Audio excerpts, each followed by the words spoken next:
Assalamualaikum warahmatullahi wabarakatuh. Perkenalkan, nama saya Ade Pradana Putra, NIM 1810321033. Saya dari Universitas Muhammadiyah Jember, Fakultas Pertanian, Prodi Agribisnis. Di sini saya akan membahas tentang kelembagaan pertanian, dan selanjutnya saya membahas tentang koperasi pertanian. Mata kuliah koperasi pertanian. Koperasi dalam bahasa Inggris disebut cooperation, yang berasal dari kata co, berarti bersama, serta operation yang mengandung makna bekerja. Kerjasama tersebut adalah untuk mencapai tujuan bersama, untuk kepentingan dan kemanfaatan bersama. Kata inilah dalam bahasa Indonesia secara umum disebut koperasi. Koperasi berguna baik bagi orang yang sudah menjadi anggotanya maupun bagi masyarakat.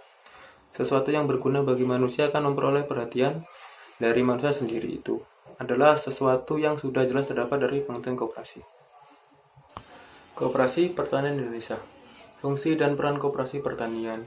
Koperasi Indonesia sebagai alat ekonomi nasional berarti bahwa koperasi yang memegang peranan aktif untuk mewujudkan tercapainya kesejahteraan hidup masyarakat, terutama masyarakat yang ekonominya lemah, dan disinyalir sebagian besar tersebut di daerah pedesaan. Dalam rangka meningkatkan produksi dan kehidupan rakyat di daerah pedesaan, pemerintah menganjurkan pembentukan koperasi pertanian berupa koperasi unit desa atau KUD. Yang menjadi anggota KUD adalah orang-orang yang bertempat tinggal atau menjalankan usahanya di wilayah unit desa, yang merupakan daerah kerja KUD.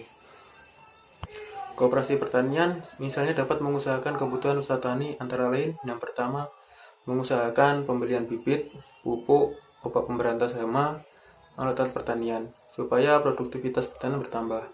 Yang kedua, mengolah hasil pertanian dari tingkat bahan menjadi hasil siap, misalnya pengolahan karet, penggilingan padi, dan sebagainya. Yang ketiga, memberikan kredit bagi yang memerlukan untuk kepentingan produksi pertanian, supaya terhindar dari sistem jon. Yang keempat, mengusahakan pasar penjualan hasil-hasil pertanian. Yang kelima, mendidik petani berorganisasi secara kooperatif untuk mengatasi kesulitan. KUD sebagai pusat pelayanan dalam kegiatan perekonomian pedesaan memiliki dan melaksanakan fungsi. Yang pertama, perkreditan untuk keperluan produksi dan penyediaan kebutuhan modal investasi dan modal kerja atau usaha bagi anggota KUD dan warga desa umumnya.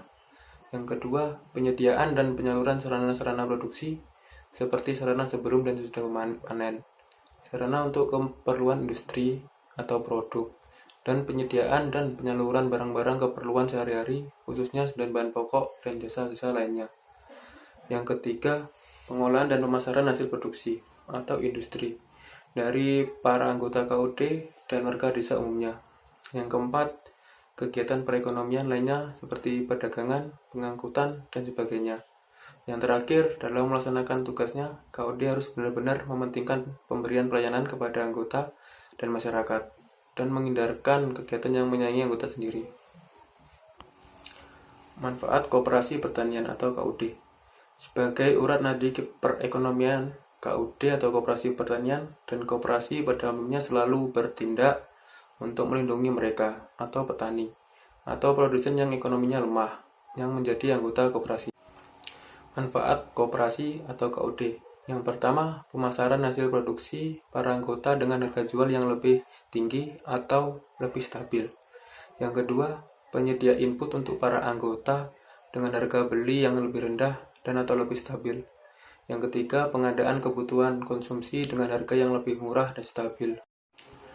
Dengan berkembangnya koperasi pertanian atau KUD yang terjadi di tanah air, yang berkemampuan meningkatkan kesejahteraan hidup para anggotanya dan telah berhasil menjunjung pembangunan masyarakat desa sedemikian rupa, maka keberhasilan ini telah menjadi pedoman bagi seluruh rakyat Indonesia. Dengan bertambah sempurnanya perkembangan koperasi, seperti halnya KUD atau koperasi pertanian yang merupakan koperasi serba usaha, dan yang pada umumnya telah benar-benar melaksanakan tugas pekerjaannya berdasarkan asas serta sendi-sendi dasarnya. Ternyata orang-orang yang menyatakan diri sebagai anggota koperasi makin hari makin bertambah. Hal ini membuat mereka berkesimpulan bahwa produksi, distribusi, dan urusan-urusan ekonomi serta sosial yang dijalankan atas landasan dan motif pemberian jasa atau usaha koperasi akan lebih banyak memberikan keuntungan kepada masyarakat dibandingkan dengan apabila kegiatan-kegiatan itu didasarkan kepada tujuan untuk mengajar keuntungan semata. Sekian dari presentasi saya mengenai kelembagaan pertanian. Terima kasih. Wassalamualaikum warahmatullahi wabarakatuh.